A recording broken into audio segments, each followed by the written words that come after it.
आज हम पढ़ रहे हैं अपना सामाजिक विज्ञान का क्लास 6 का लेसन नंबर 9, जिसका नाम है भोजन संग्राहक से भोजन उत्पादक तक, अर्थात भोजन इकट्ठा करने से भोजन को उत्पादन अर्थात भोजन का निर्माण। तो आइए प्यारे बच्चों शुरू करते हैं। आदिमानव जंगली पेड़ पौधों से अपना भोजन एकत्र करता था। वह भोजन की खोज में दिन भर इधर उधर जंगलों में घूमता रहता था। इससे उसे अनेक कठिनाइयों का सामना करना भी पड़ता था, परंतु आज भोजन का अधिकांश हिस्सा उगाई गई फसलों तथा पाले गए पशुओं से प्राप्त होता है।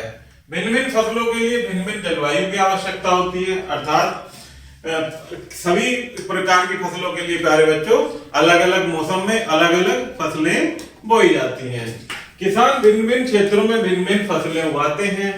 मानव को भोजन संग्राहक से भोजन उत्पादक बनने में काफी समय लगा। इस प्रकार पशुओं को भी अपने अनुकूलन वातावरण की आवश्यकता होती है। उदाहरण के लिए शुष्क और पर्वतीय क्षेत्रों में भेड़ बकरियां अधिक पाली जाती हैं। मरुस्थलीय क्षेत्रों में ऊंट आसानी से रह सकता है। मैदानी क्षेत्रों में गाय, बैल, घोड़े, भैंस आदि अधिक होते हैं। आइए देखते हैं मानव भोजन संग्राहक से भोजन उत्पादक कैसे बना। सबसे पहले देखते हैं प्यारे बच्चों खेती और पशुपालन का आरंभ। ये किस प्रकार से हुआ, पशुपालन और खेती कब आरंभ किए गए। तो खेती और पशुपालन का आरंभ नवपाषाण युग में हुआ। इसका समय काल अब से लगभग 10,000 वर्ष पूर्व से माना जाता है, अर्थात 8,000 ईसा पूर्व से। आदिमानव उन्हीं पेड़ पौधों के फलों, जड़ों तथा दानों आदि का प्रयोग करता था जो खाने में अच्छे लगते थे तथा जिनके खाने से उसके स्वास्थ्य पर बुरा प्रभाव नहीं पड़ता था। आदिमानव काफी खोज एवं अनुभव के आधार पर इस निष्कर्ष पर पहुंचा होगा कि उसे किस प्रकार के वृक्षों के कंदमूल व फल खाने चाहिए, क्योंकि कुछ वृक्षों के उत्पाद विषैले होते हैं।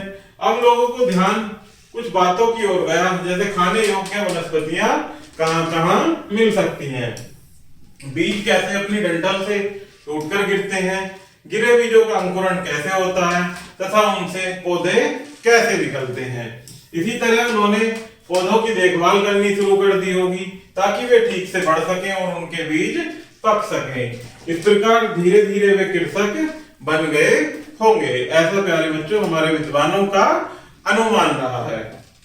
इसी तरह से लोगों ने कुछ उपयोगी पशुओं को भी अपने घरों के आसपास चारा रखकर आकर्षित किया होगा और उन्हें पालतू बनाया होगा। शायद सबसे पहले कुत्ते को पालतू बनाया होगा तथा धीरे धीरे लोग भेड़, बकरी, गाय और सूअर जैसे जानवरों को अपने घरों के पास आने के लिए आकर्षित करने लगे।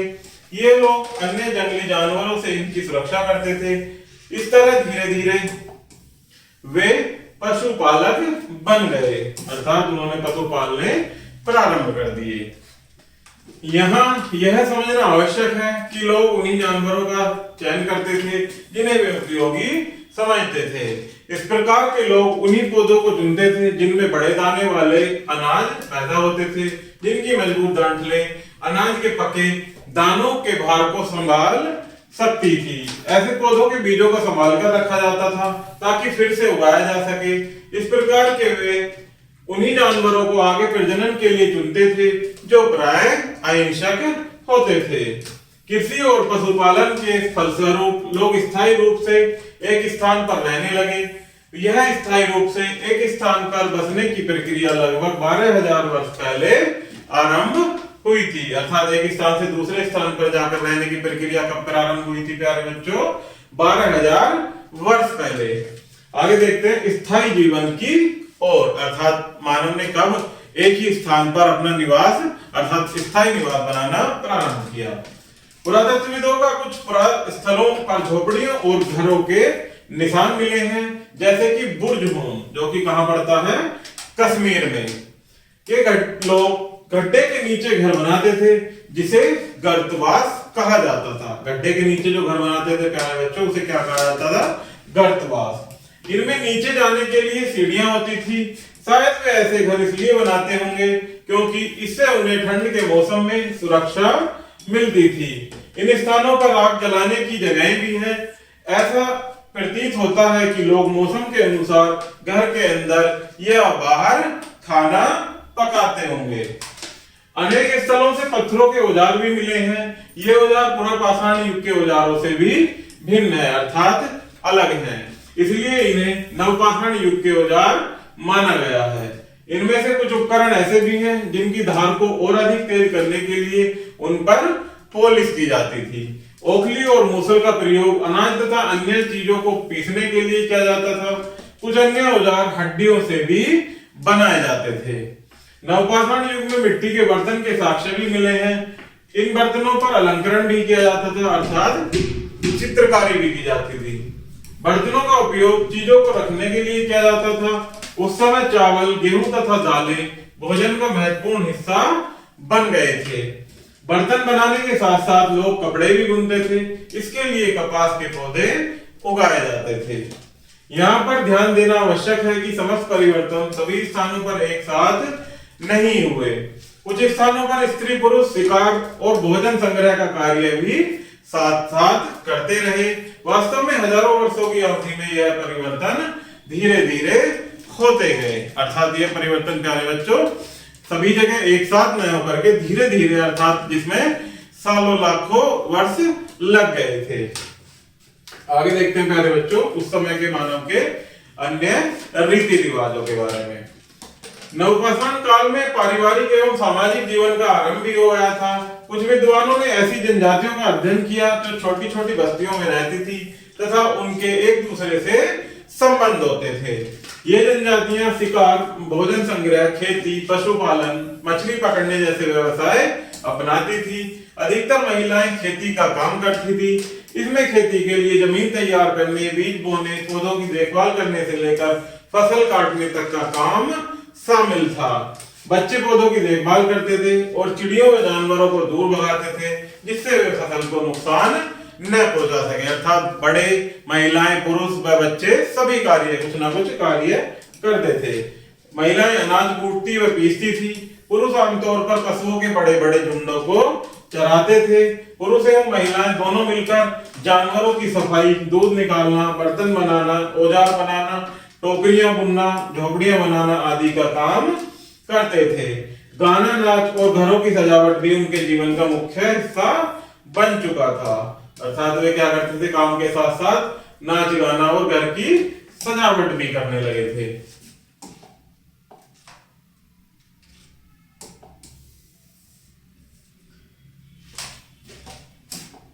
जनजातियों की कुछ अन्य विशेषताएं हैं। इनकी सांस्कृतिक परंपराएं बहुत ही विशिष्ट होती हैं। इनमें इनकी भाषाएं, संगीत, चित्रकारी, कहानियां आदि शामिल हैं। इनके अपने देवी देवता भी होते हैं। जमीन, जंगली घास के मैदान तथा पानी आदि पूरे समूह की संपत्ति मानी जाती है जिनका उपयोग सभी एक साथ करते हैं। इनमें धनी और गरीब के बीच कोई विशेष अंतर नहीं होता है। इन जनजातियों में कुछ अनुभवी वृद्ध लोगों को नेता मान लिया जाता है। कुछ नौजवान योद्धाओं और पुरोहितों को भी विशेष सम्मान की दृष्टि से देखा जाता है। वयस्क महिलाओं को भी सम्मान से देखा जाता है। आगे देखते हैं प्यारे बच्चों मेहरगढ़ की खुदाई से प्राप्त जानकारी। मेहरगढ़ भारत सीमा के पश्चिम में बोलन दर्रे के पास ईरान जाने वाले रास्ते में स्थित है। कहां पर है मेहरगढ़? भारत की सीमा के पास जो बोलन दर्रा है उसमें ईरान जाने वाले रास्ते पर स्थित है। यह एक हरा भरा समतल मैदान है। इस स्थान की खुदाई से पुरातत्वविदों को दक्षिण एशिया में रहने वाले चारागाह समुदायों के विषय में विभिन्न जानकारियां मिली हैं। जैसे इस इलाके में रहने वाले लोगों ने सबसे पहले जौ, गेहूं उगाना और भेड़ बकरी का पालन करना सीखा था। यहाँ पुरातत्वविदों को विभिन्न प्रकार के जानवरों की हड्डियां भी मिली हैं। इनमें भेड़ बकरियों की हड्डियों के अलावा हिरण तथा सुअर जैसे जंगली जानवरों की हड्डियां भी शामिल हैं। इनमें मवेशियों की हड्डियां भी मिली हैं। इससे पता चलता है कि ये लोग जानवरों को बड़े पैमाने पर पालते थे। यहाँ चौकोर तथा आयताकार घरों के अवशेष मिले हैं। प्रत्येक घरों में कम से कम 4-4 कमरे होते थे जिनमें से कुछ संभवतः भंडारण के काम आते होंगे, अर्थात उनमें कुछ ना कुछ अनाज भरने के लिए वो काम में लेते होंगे। कब्रों में मृतकों के साथ कुछ सामान भी रखे जाते थे। एक कब्र में एक मृतक के साथ एक बकरी को भी दफनाया गया था। इससे प्रतीत होता है कि लोगों का विश्वास था कि मृत्यु के बाद भी जीवन होता है। आगे देखते हैं प्यारे बच्चों, दाओ जली हेडिंग की खुदाई से प्राप्त जानकारी। दाओ जली हेडिंग पूरा स्थल ब्रह्मपुत्र की घाटी में एक पहाड़ी पर पाया गया है। यहाँ खरल और मूसल जैसे पत्थरों के उपकरण मिले हैं। इससे ज्ञात होता है कि वे लोग भोजन के लिए अनाज उगाते होंगे। यहाँ जेडाइट पत्थर भी मिला है। संभवतः यह पत्थर चीन से आता था। कौन सा पत्थर मिला है? जेडाइट, जो कहां से आता था प्यारे बच्चों? चीन से। चीन और म्यांमार जाने वाले रास्ते में स्थित इस स्थान पर काष्ठास्य के औजार और बर्तन भी मिले हैं। इसके साथ प्यारे बच्चों इसमें कुछ मुख्य बिंदु दिए गए हैं जिन्हें हम वन बाय वन पढ़ेंगे। तो आइएगा देखते हैं पहला पॉइंट, खेती और पशुपालन का आरंभ नवपाषाण युग में हुआ। कब हुआ? नवपाषाण युग में। नेक्स्ट पॉइंट है, नवपाषाण युग का काल लगभग 10,000 वर्ष पूर्व माना जाता है। नेक्स्ट पॉइंट है, इस काल में लोगों ने कुछ उपयोगी अनाजों जैसे गेहूं, जौ, दालें आदि उगाना शुरू कर दिया तथा कपड़े बनाने के लिए कपास जैसे पौधे भी बनाए गए। नेक्स्ट पॉइंट है प्यारे बच्चों, इन लोगों ने सबसे पहले कुत्ता पालना शुरू किया था तथा भेड़, बकरी, मवेशी आदि उपयोगी पशुओं को भी पालना आरंभ किया। कृषि और पशुपालन के फलस्वरूप लोग स्थायी रूप से बस्तियों में रहने लगे। विभिन्न जनजातियों के अपने देवी देवता तथा अपनी सांस्कृतिक परंपराएं भी थी। ये लोग मिट्टी के बर्तन भी बनाते थे। ये लोग खरल, ओखली तथा मूसल का प्रयोग करके अनाज को कूटने व पीसने के लिए प्रयोग करते थे। बुर्जहोम वर्तमान में जो कि कश्मीर में पड़ता है प्यारे बच्चों, के पुरातत्व स्थल पर गर्तवासों के उदाहरण भी मिले हैं। हमने पढ़ा था अभी गर्तवास किसे कहते हैं? जो वो मिट्टी सतह के नीचे जो घर बनाते हैं, अर्थात गड्ढे में नीचे जो घर बनाते हैं उन्हें क्या कहते हैं? गर्तवास। इनके उदाहरण कहां से मिले हैं? बुर्जहोम से, जो कि कहां पड़ता है? कश्मीर में। इनकी कब्रों के साथ साथ दफनाई गई कुछ वस्तुएं मिली हैं जिससे ज्ञात होता है कि लोग मृत्यु के पश्चात भी जीवन में विश्वास करते थे। तो इस प्रकार से प्यारे बच्चों हमारा ये लेसन यही समाप्त होता है। आशा करता हूं कि आपको यह वीडियो जरूर पसंद आई होगी। तो चैनल को लाइक एंड सब्सक्राइब जरूर कीजिएगा। धन्यवाद।